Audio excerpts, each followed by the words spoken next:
adalah berdamailah dengan diri sendiri dan kalian jangan menjadi orang yang serakah karena setiap manusia itu sudah ada porsinya untuk mendapatkan rezeki yang didapat dari Tuhan. Oke?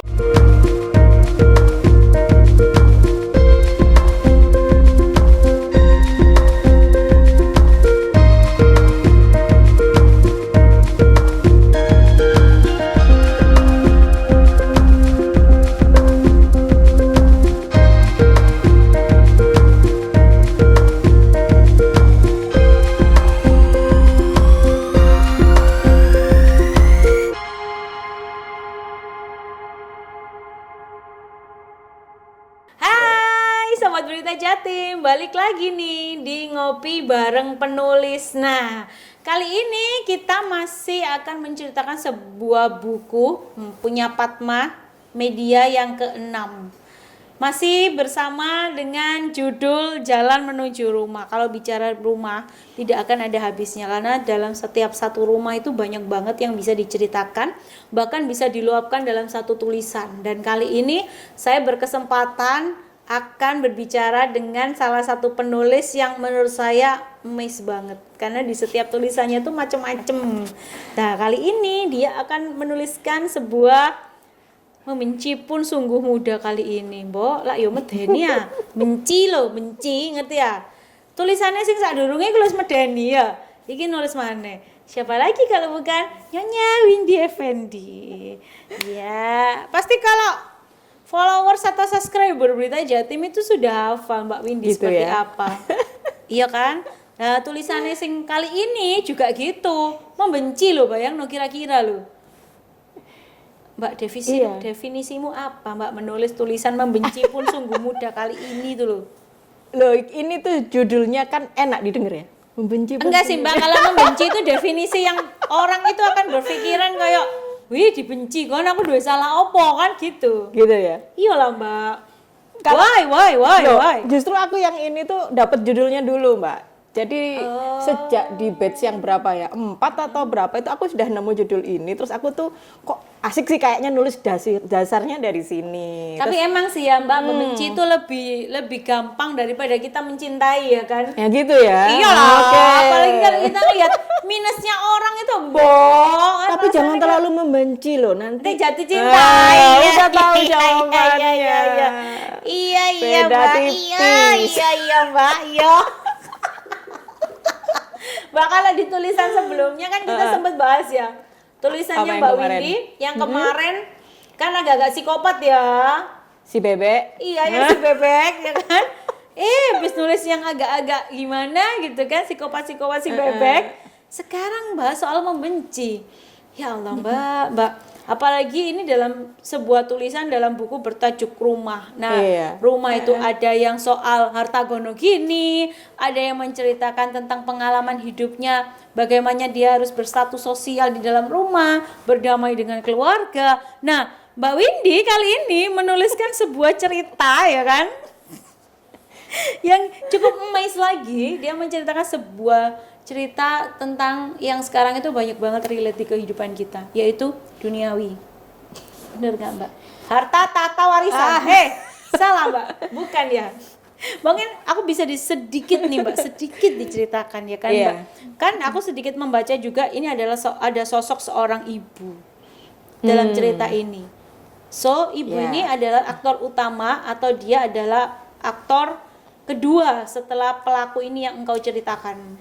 Jadi sebetulnya ini ngomongin anaknya si ibu itu. Anak kandungnya si ibu itu. Kalau Mbak Windy ini harus dijelaskan karena ceritanya tuh ngambang kalau nggak dijelaskan. Orang bikin penasaran, tiba-tiba dia jet gitu. Nah, ini ceritanya sih nyeritain tentang dari sudut pandang si anaknya ibu itu. Jadi aku tuh dengan judul ini, aku tuh penasaran pengen eksperimen gimana caranya pembaca itu juga ikut benci sama tokoh, sama orang yang dibenci sama tokohnya gitu. Berarti gitu supaya orang itu ke distrik dengan ceritamu ya Mbak. Gitu. Pada akhirnya udah baca belum? Lah yo iku mau Mbak, intine Mbak. Paling yo ujung-ujungnya soal warisan ya kan. Iya benar. Jadi pada akhirnya ya aku harap pembencinya itu pembaca juga ikut merasakan apa yang dirasain tokoh gitu. Jadi dari judul ini aku berangkat memang, terus aku lebih banyak eksperimen menceritakan dari sudut pandang si tokoh bahwa dia tuh sangat benci sama seseorang yang ada di rumah itu. Berarti bukan ibunya. Victim ya? Playing victim. Hampir ya? Nggak playing victim, karena di situ aku jelaskan bahwa apa yang dilakukan oleh tokoh satunya ini, saudaranya, saudara iparnya itu terhadap keluarganya gitu. Oh iya, memang jadi sih kadang itu ada kok Mbak. Ya, di ada dunia, ya. Di dunia nyata itu memang seperti itu, ketidakpuasan ya kan? Ya.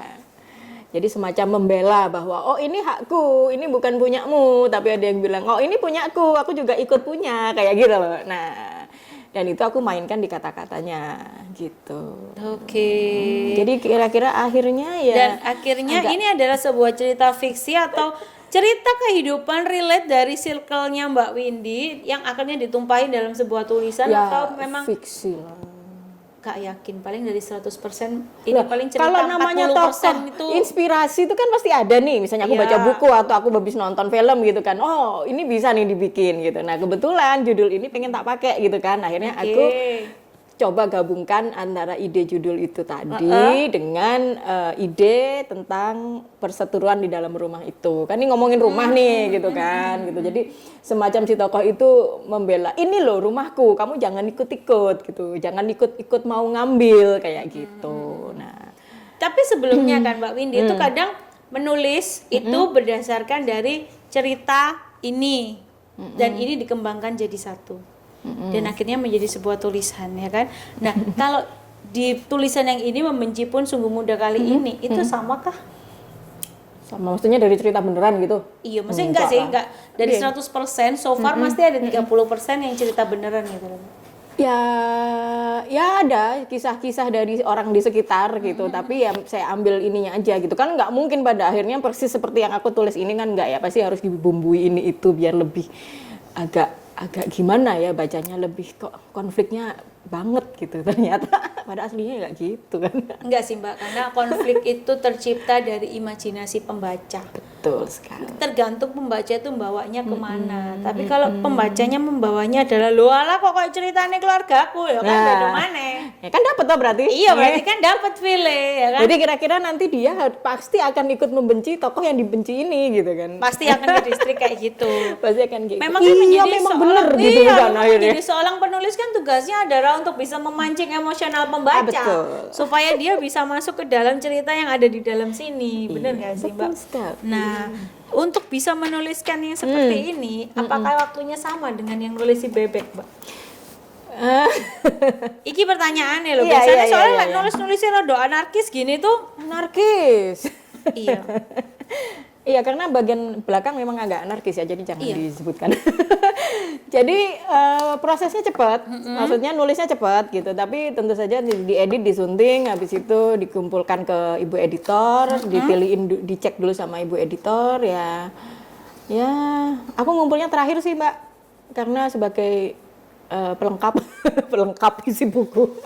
Kalau memang sudah andalan itu apapun yang dibutuhkan dia selalu ada. Gitu ta. Iya, Ya mikir loh iki.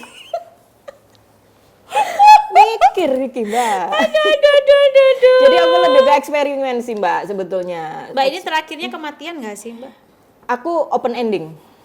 Terserah mau pembaca menyimpulnya bagaimana. Kenapa Mbak bikin ngambang lagi Mbak? Karena Ini gini. soalnya gini. Ada dua sisi yang harus kita pikirkan dalam bait terakhir, tulisan terakhir. Lepas 1000 hari kepergian Bapak, itu bisa dibayangkan bahwa bisa jadi si Bapak ini A, bisa jadi si Bapak ini akhirnya kena dampak ini B.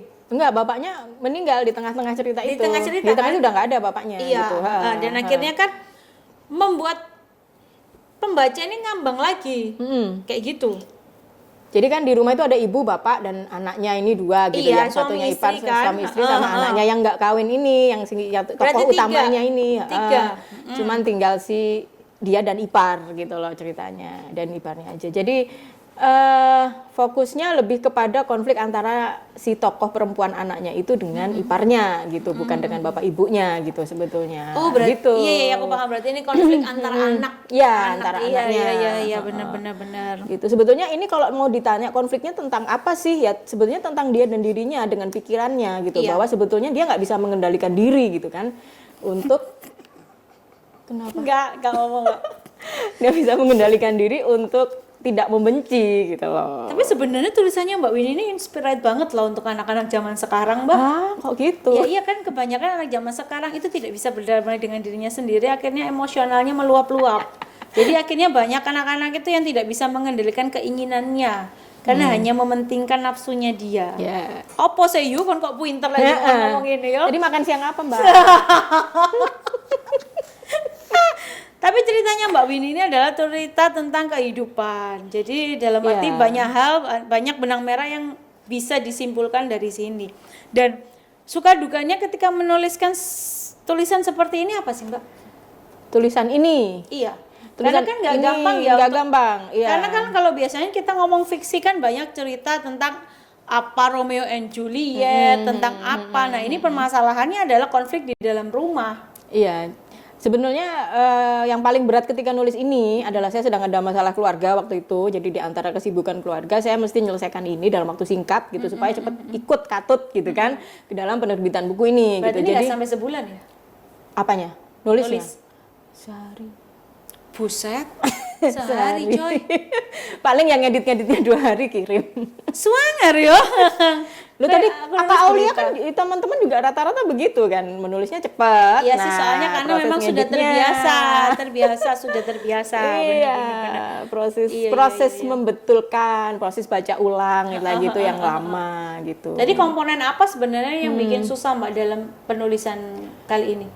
Yang ini endingnya memang, karena saya pikir endingnya mau diapain sih gitu loh. Apakah masa harus dibunuh lagi gitu kan gitu. Saya memang itu yang menjadi PR banget ya iya, Mbak ending ya. makanya itu kenapa tadi saya bilang saya open ending gitu kan. Jadi memang di situ memang ada dia membawa sesuatu gitu kan. Nah, tapi apakah nanti dia mati atau tidak mati kan terserah pembaca. Siapa tahu habis gitu ada tokek jatuh nggak jadi gitu kan, adegan ganti gitu kan. Itu kan nanti bisa bikin cerita berikutnya. Iya benar. Jadi makanya tuh saya lebih seneng open ending karena pembaca bisa menentukan sendiri maunya gitu. Karena ya tujuan saya membuat pembaca ikut benci itu toh satu.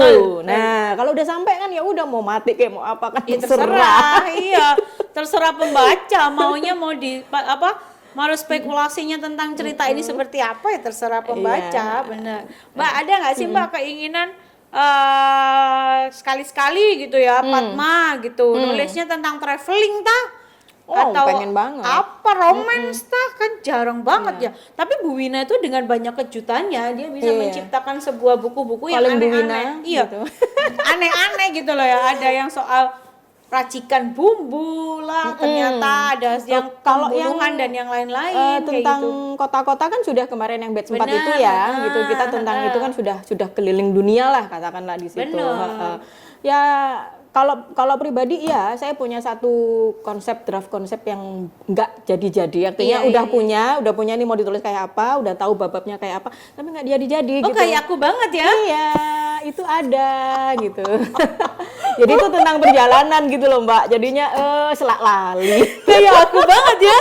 Yang saya tulis sudah ada draftnya, sudah ada judulnya. Padahal aku tinggal bercerita, ya kan. Tapi ya masih 2 tulisan aja berhenti. Semangat. Iya, males. Waiting. Padahal selali kabeh. Iya itu, tapi harus dikerjain. Berarti itu memang dalam satu komponen satu buku Mbak Windy akan membuat satu buku ini dalam bukan dalam waktu dekat ya waktu dekat. Semoga next ya pengennya gitu. Jadi ada satu jurnal traveling yang memang saya udah niatkan sejak sebelum berangkat, itu udah saya catat semua. Itinnya udah dicatat semua, tujuannya dan realisasinya di sana itu kayak apa, ngapain aja tak catat gitu. Kolaborasi nggak sih sama Mbak Vivi, sama J Vivi? Vivin? Enggak, pergi sendiri sama keluarga ini kebetulan. Oh, so far ini lebih ke family. Tapi yang saya tulis bukan soal perjalanannya kemana-kemana Iya, enggak, iya, tapi iya, lebih apa sih yang didapat dari situ. Nah, itu Lebih merangkul bagaimana sih sosok keluarga jika traveling cita-cita. keluar. Iya sayang ya aku durung nikah. Coba aku sih. Traveling bareng pacar. Nggak boleh. Nggak boleh ya? Belum boleh ya? Tergantung sudut pandang. Iya, baiklah. Iya, iya. Aku nggak bisa Kita ngomong, tidak nggak bisa kuliah ngomong nggak agama boleh, hari ini nggak gitu boleh, ya. nggak bisa mbak. Tergantung mbak pilihannya, travelingnya yang seperti apa kan gitu ya. Emang salah ngomong, Brian. Mbak, next targetnya dari Mbak Windy sendiri apa nih? Masih sama kayak yang kemarin bikin novel nggak jadi-jadi. Nggak apa-apa mbak, tak dukung mbak. Tapi Mbak Windy kan suka masak nih, suka bikin kue juga masak. Ada nggak sih mbak keinginan kayak Mbak Windy ini melenceng dari tulisan-tulisan fiksinya, Mbak menciptakan satu buku yang mengkreasikan tentang sebuah masakan? Bukan fiksi maksudnya. Bukan, jadi ceritanya Mbak Windy dengan apa ya istilahnya kecintaanku dengan hobiku kayak gitu. Kebetulan gini, buku pertama yang saya terbitkan itu antologi, bukan antologi namanya lagi, kumpulan membuat cake dekorasi 3 dimensi. Itu sama teman-teman satu Indonesia ini 14 gitu ya. Itu udah ada naskahnya, apa ikut bikin naskahnya gitu ya. Ada sesi foto yang sangat panjang sekali 1 minggu kayak gitu. Yang ada capek gitu kan. Nah, jadi saya setelah itu saya bertekad setelah ini saya mau nulis fiksi aja, nggak mau bikin yang ginian lagi. Iya. Memang susah Karena ya. prosesnya luar biasa. Benar. Dan itu ya semoga nanti hati kecilnya Mbak Windy sih terketuk untuk menulis itu. Menulis lagi gitu. Mungkin ke kue-kue saya yang sudah pernah tak bikin mungkin. Nah, Mbak. itu bisa tuh jadi catatan kecil nih Mbak Windy. Ya, jadi setiap kue ada ceritanya soalnya. Iya, aku tunggu. Nah, baik. karena ini kita kena durasi ya Mbak Windy ya. Oke. Jadi jangan kapok. Jadi inti dari buku ini benang merahnya adalah berdamailah dengan diri sendiri. Dan kalian jangan menjadi orang yang serakah karena setiap manusia itu sudah ada porsinya untuk mendapatkan rezeki yang didapat dari Tuhan. Oke? Terima kasih Mbak Windy. Terima kasih datang juga. ke Berita Jatim TV. Jangan lupa kalian subscribe Berita Jatim TV, like, komen, dan share ke teman-teman kalian. Sampai jumpa di episode selanjutnya. Terima kasih.